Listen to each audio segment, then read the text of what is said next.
Livro de Jó, capítulo 33.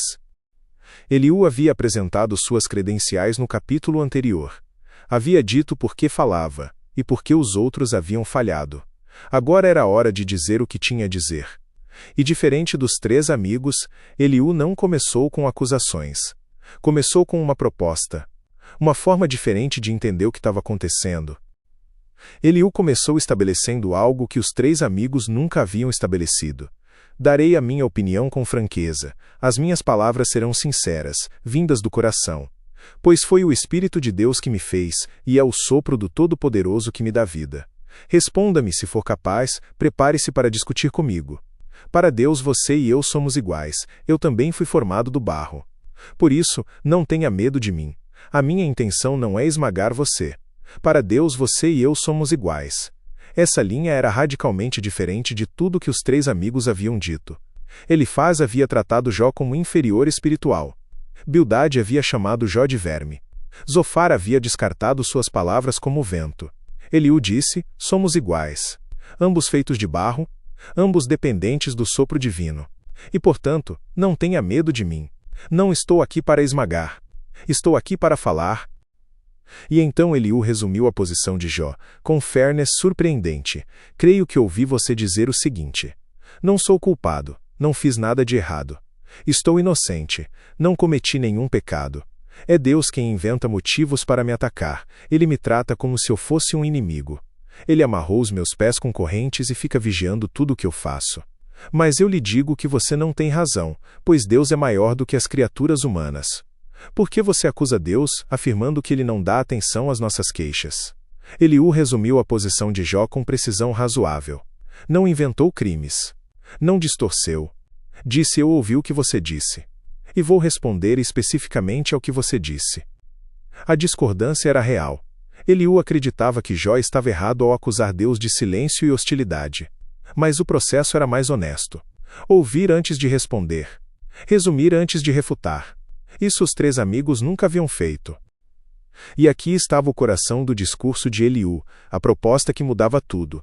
Deus fala de várias maneiras, porém nós não lhe damos atenção. De noite na cama, quando dormimos um sono profundo, ele fala por meio de sonhos ou de visões. Deus fala aos nossos ouvidos, e os seus avisos nos enchem de medo. Ele fala com a gente para que deixemos de pecar, e para que não nos tornemos orgulhosos. Assim ele nos livra da morte, e não deixa que nos joguem na sepultura. Jó havia dito: Deus não me responde. Deus está em silêncio. Eliú disse: Deus fala de várias maneiras. O problema pode ser que não estamos ouvindo. Sonhos, visões noturnas, avisos no coração, correções que preservam da morte. Esta era uma teologia da comunicação divina muito mais rica do que a dos três amigos. Os amigos apenas diziam: você pecou, portanto sofre. Eliú disse: Deus pode estar falando exatamente através do sofrimento, tentando dizer algo antes que seja tarde demais. Diferente, mais generoso. Ainda incompleto, mas muito mais próximo de uma verdade real. E então Eliú trouxe uma das imagens mais luminosas do capítulo. Outras vezes, Deus castiga com doenças, e com fortes dores que não passam. O doente perde o apetite, e não quer nem ver as comidas mais gostosas. Ele emagrece, vai se acabando, e no fim vira pele e osso. Ele está às portas da morte, logo será levado para a sepultura. Pode ser que ele venha a ser socorrido por um anjo, um dos milhares de anjos de Deus, que ensinam a gente a fazer o que é certo. O anjo terá pena dele, e pedirá a Deus: solta-o. Ele não deve descer ao mundo dos mortos. Aqui está o pagamento do seu resgate. Então ele terá saúde novamente, e o seu corpo será forte como era na juventude. Quando orar, Deus o atenderá. Ele o adorará com alegria, e Deus o aceitará de novo como um homem direito. Ele dirá a todos: pequei, cometi injustiças, mas Deus não me castigou. Ele me salvou da morte. Eu ainda posso ver a luz. Um anjo mediador. Um resgate. Uma restauração. Eliú estava descrevendo um processo de salvação, não de condenação. O doente que chega às portas da morte encontra um anjo que intercede. O anjo paga o resgate. O doente é curado. Ora, adora. É aceito de volta.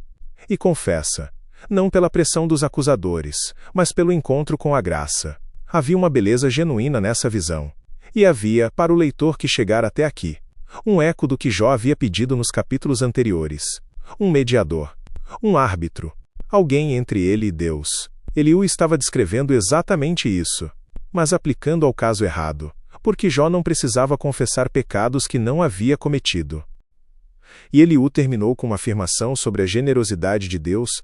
Deus faz tudo isso com a gente e faz várias vezes. Ele não deixa que morramos, e assim continuamos a ser iluminados pela luz da vida. Várias vezes. Não uma chance. Não um teste final sem apelação. Deus continua tentando. Continua falando. Continua enviando anjos. Continua oferecendo resgate. E então Eliú voltou para Jó, com uma proposta. Agora, Jó, escute com atenção. Fique calado, pois vou falar.